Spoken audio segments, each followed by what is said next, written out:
In this video, I'll be reviewing a 250 square inch portable tabletop pellet smoker made by Cecarol. This is a really impressive unit that yields great results. I'll also be going over my first impressions like shipping and packaging, overall build quality, and of course, the quality of the food. And if you've never used the pellet smoker before, I'll talk about the initial startup and the initial burn off. And let's not forget about the cleanup. Let's dive in.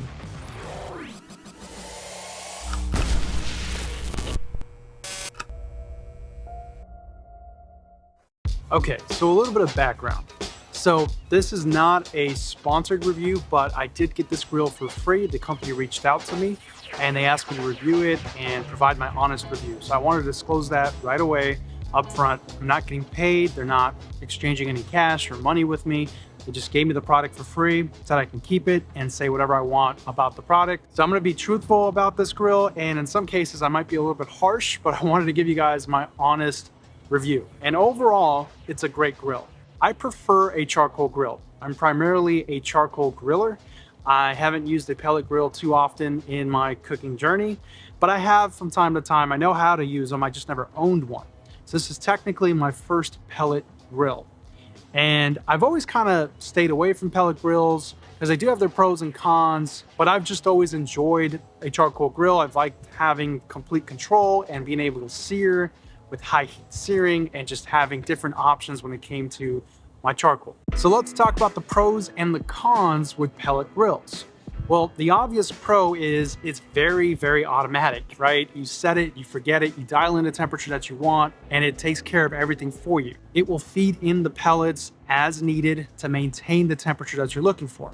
A lot of them have Wi-Fi capabilities, built-in probes. This one has a built-in probe as well, so you can monitor your temperature, but it doesn't alert you or stop the grill in any way. There's other ones that can be completely controlled through your phone, or the probe will figure out when you've reached a certain temperature that you're looking for, and it'll either keep your food warm or just shut off.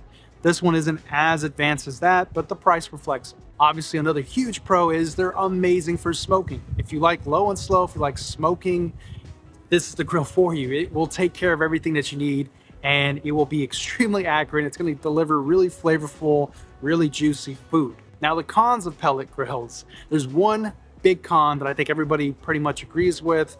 They're not that great at high heat searing, right? So they're great at smoking, low and slow, and they'll maintain a great temperature, but you can't get that amazing crust or the amazing searing capabilities from a charcoal grill or other grills, gas grills. So that's kind of the major con. Now, there are some manufacturers that are working that. They're adding features for like a sear zone or capabilities to sear. I've seen some that like slide out. There's like a sear chamber, and it seems like they're trying to figure that out, but that's the one major con. The other minor con is you don't have a lot of control. So if you're a guy that really likes to take complete control and do the whole smoking thing using the snake method or a diffuser plate and adding in your charcoal as needed, you're gonna be kind of disappointed because this grill kind of takes over and it does everything for you. Okay, now let's talk about packaging and unboxing. It was delivered to me via FedEx. I didn't have any problems with the packaging. Everything was secure. There was no dents, no damage, nothing like that. And all of the components were right where you would expect them to be.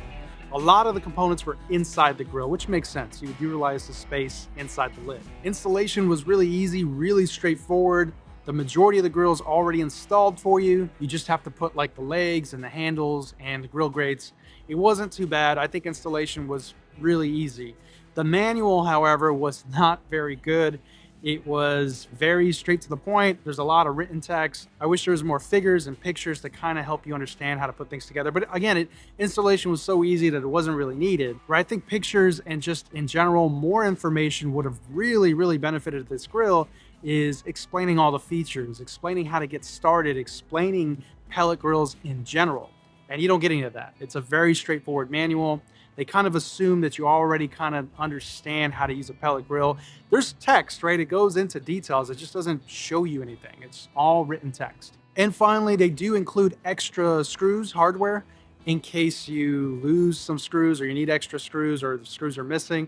And I thought that was pretty cool. So yeah, overall packaging was really, really well. Okay, now let's talk about overall build quality. I think the build quality is actually really good. There's some areas where I feel like they should have beefed it up a bit. In particular, the lid. The lid's kind of flimsy and it does collapse. Actually, the drip tray or the diffuser plate, because it acts like a diffuser plate, is really thick, really heavy. They welded it on. It's kind of crazy.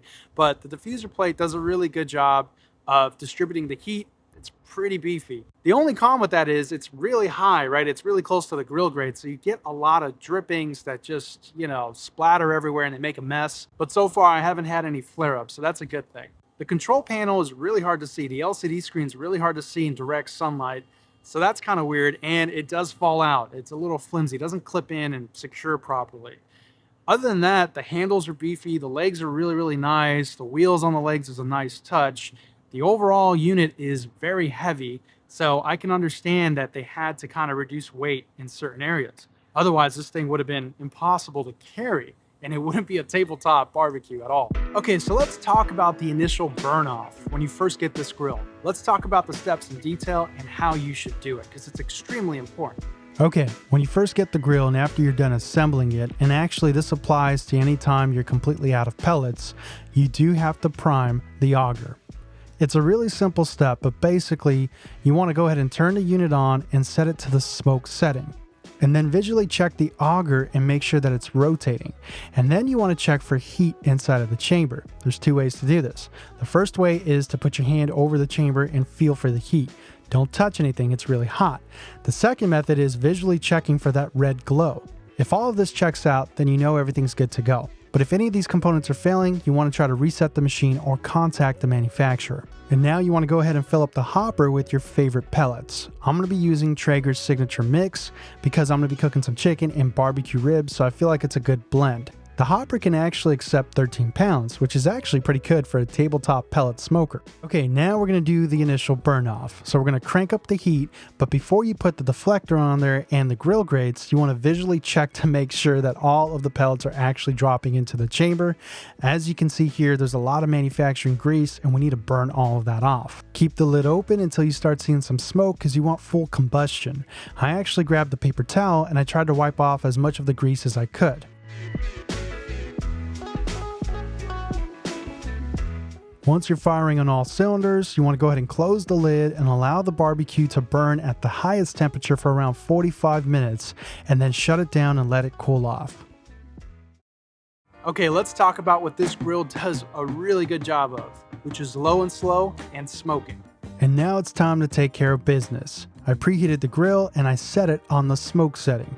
I wanted to start off with some chicken. I wanted to demonstrate just how flavorful and juicy the chicken can be, and I also want to give you guys an idea of the grilling space. I set the chicken skin side down so we can get a nice crust, and after about 20 minutes, man, are we getting some nice results. The smoke completely penetrated through. You can see that the chicken is absolutely juicy, and I can't even describe the smell right now.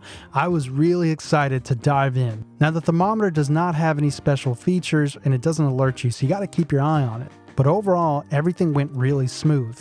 Now for the next cook, I really wanted to test out the grill. We were going to do some full-size beef ribs as well as some shortened flanking ribs. And this was really going to test out the grill's abilities to do low and slow, longer duration cooking and some quick duration smoking on the short ribs. And after about 20 minutes, I was really happy with what I was seeing. The short ribs had great color, they were juicy, the aroma that was coming from the pellet wood was just absolutely amazing, and we couldn't wait any longer. I took the short ribs out and we started feasting on them. And the full-size beef ribs were no different. We let them go for about 6 hours, took them out, let them rest, and they were fall off the bone tender.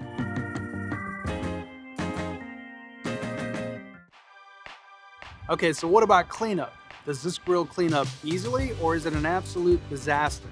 Let's find out. Cleanup was pretty typical. Now obviously this is a tabletop barbecue and it's supposed to be portable. You don't have a lot of space, so it's very important to keep it clean. Now as far as the grill grates are concerned, I used the balled up aluminum foil method. If you haven't seen my video already, the balled up aluminum foil method and the onion method are fantastic. And when it came time to clean out the diffuser plate or the drip plate, I just used a scraper on my brush and that did a fantastic job. Now occasionally you do want to take it out and do a detail clean and clean out all the ash from the chamber. So that sounds good and all, but what are some of the cons with this grill? Well, there's a couple of big ones, and the primary one was I kept getting a lot of weird leaks that were happening at the edge of the grill. Another big one is the drip tray. It hangs pretty low, so it gets really hot, and you have to be very careful with the clearance and that it's not touching anything or could ignite anything on fire. But overall, I get it. I understand. They're trying to keep this portable or a tabletop grill, so they're trying to reduce weight and overall size. With that being said, the drip tray is actually quite generous. It's really large, and it collects a lot of grease. Which actually brings me to my next con. This thing is huge and it's really heavy. I would not classify this as a portable grill. It's definitely a tabletop grill, even with the wheels. It's just too heavy and it's short, so there's not a lot of clearance to wheel this thing around. But I get it. They're trying to balance quality, size, and overall weight, and I think they're doing a pretty darn good job. Also consider you need to plug this thing in, so you can't take it to the middle of nowhere. And finally, the manufacturer does offer a 24-month warranty, so you should be in theory protected against major issues. Okay, so that all sounds great, but what are my final thoughts? Well, the word that I keep referring to, the word that keeps popping up is neat. I think this is a really neat grill, and honestly, it's converted me. I'm really convinced about pellet smokers now, and I can see why a lot of people really like them, especially for low and slow smoking. This grill did a fantastic job. The ribs came out amazing. The chicken was the best chicken we ever had. Extremely juicy, extremely flavorful. The only downside, and these are kind of just my personal downsides, are it's extremely heavy, but it's not advertised as a portable travel grill. It's advertised as a tabletop grill, and obviously there's a limited capacity.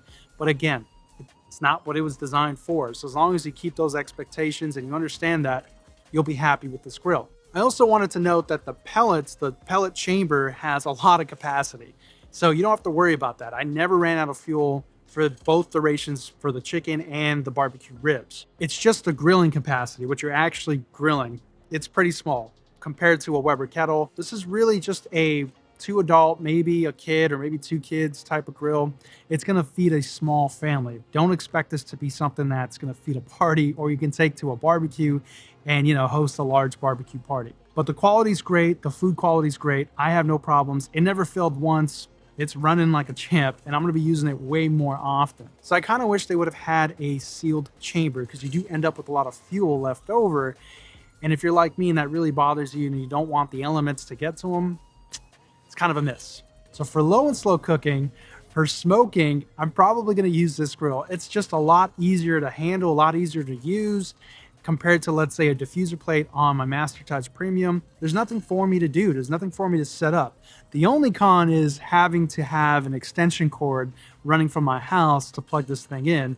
But for a lot of you out there, that probably won't be an issue.